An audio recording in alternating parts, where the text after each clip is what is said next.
परिवर्तनीय एकादशी व्रत कथा। युधिष्ठिर ने कहा, हे भगवान, आपने भाद्रपद कृष्ण एकादशी अर्थात अजय एकादशी का सविस्तार वर्णन सुनाया। अब आप कृपया करके मुझे भाद्रपद शुक्ल एकादशी का क्या नाम है, इसकी विधि तथा इसका महात्म कहिए।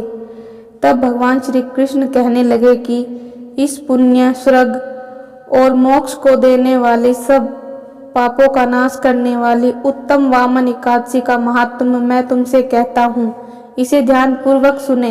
यह भाद्रपद शुक्ल एकादशी को पद्मा एकादशी, परिवर्तनी एकादशी, जयंती एकादशी, जल झूलनी एकादशी एवं वामन एकादशी भी कहते हैं।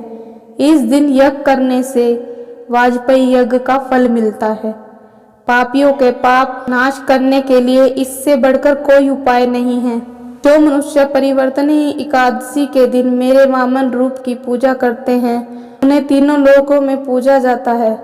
अतः मोक्ष की इच्छा करने वाले मनुष्य को इस व्रत को अवश्य करना चाहिए। जो कमल नयन भगवान का कमल से पूजन करते हैं, वे अवश्य भगवान के समीप जाते हैं। जिसने भाद्रपद शुक्ल एकादशी को व्रत और पूजन किया, उसने ब्रह्म विष्णु सहित तीनों लोकों का पूजन किया। अतः हरिवासर अर्थात एकादशी का व्रत अवश्य करना चाहिए। इस दिन भगवान करवट लेते हैं, इसलिए इसको परिवर्तनीय एकादशी भी कहा जाता है। भगवान के वचन सुनकर युधिष्ठिर बोले कि भगवान, मुझे अति संदेह हो रहा है कि आप किस प्रकार सोते और करवट लेते हैं तथा किस तरह राजा बलि को बांधा और वामन रूप रखकर क्या क्या लीलाएं की। चातुर्मास के व्रत की क्या विधि है तथा आपके शयन करने पर मनुष्य का क्या कर्तव्य है, सो आप मुझसे विस्तार से बताइए। श्री कृष्ण कहने लगे, हे राजन, अब आप सब पापों को नष्ट करने वाली कथा का श्रवण करें। त्रेता युग में बलि नामक एक दैत्य था। वह मेरा परम भक्त था। विविध प्रकार के वेद सूतकों से मेरा पूजन किया करता था और नित्य ही ब्राह्मणों का पूजन तथा यज्ञ के आयोजन करता था। लेकिन इंद्र से द्वेष के कारण उसने इंद्रलोक तथा सभी देवताओं को जीत लिया। इस कारण सभी देवता इकट्ठे होकर सोच विचार कर भगवान के पास गए। बृहस्पति सहित इंद्रादिक देवता प्रभु के निकट जाकर और नतमस्तक होकर वेद मंत्रों द्वारा भगवान का पूजन और स्तुति करने लगे। अतः मैंने वामन रूप धारण करके पांचवा अवतार लिया और फिर अत्यंत तेजस्वी रूप से राजा बलि को जीत लिया। इतनी वार्ता सुनकर राजा युधिष्ठिर बोले, हे जनार्दन, आपने वामन रूप धारण करके उस महाबली दैत्य को किस प्रकार जीता।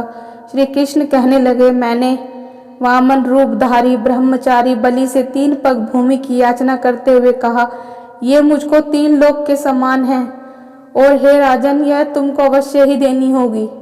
राजा बलि ने इसे तुच्छ याचना समझकर 3 पग भूमि का संकल्प मुझे दे दिया और मैंने अपने त्रिविक्रम रूप को बढ़ाकर यहाँ तक के भूलोक में पद, मृगलोक में कमर और महलोक में पेट, जनलोक में हृदय, यमलोक में कंठ की स्थापना कर सत्यलोक में मुख, उसके ऊपर मस्तक स्थापित किया। सूर्य, चंद्रमा आदि सब ग्रह गण, योग नक्षत्र, इंद्रादिक देवता और शेष आदि सब नागगणों ने विविध प्रकार से वेद सूतकों से प्रार्थना की। तब मैंने राजा बलि का हाथ पकड़कर कहा कि हे राजन, एक पद से पृथ्वी, दूसरे से स्वर्गलोक पूर्ण हो गए, अब तीसरा पग कहाँ रखूं। तब बलि ने अपना सिर झुका लिया और मैंने अपना पैर उसके मस्तक पर रख दिया, जिससे मेरा वह भक्त पाताल को चला गया। फिर उसकी विनती और नम्रता को देखकर मैंने कहा कि हे बलि, मैं सदैव तुम्हारे निकट ही रहूंगा।